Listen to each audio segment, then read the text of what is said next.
भारताच्या ऊर्जा इतिहासात एक मोठा टर्निंग पॉइंट आलाय। तमिळनाडूच्या कलप्पकम येथे भारताने विकसित केलेल्या प्रोटोटाइप फास्ट ब्रीडर रिॲक्टर म्हणजेच PFBR ने अखेर फर्स्ट क्रिटिकलिटी यशस्वीरित्या मिळवली आहे। पंतप्रधान नरेंद्र मोदी यांनी याला भारताच्या अणुऊर्जा कार्यक्रमातील नव्या युगाची सुरुवात म्हटलंय।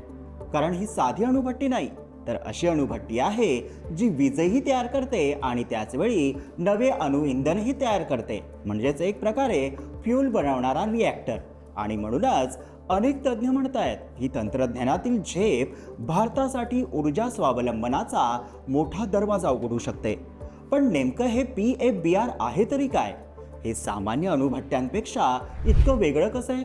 आणि सर्वात महत्त्वाचं म्हणजे जगातील जवळपास 25% थोरियम भारतात असताना ह्या नव्या तंत्रज्ञानाने भारताची 700 वर्षांची ऊर्जा चिंता कायमची मिटणार आहे का?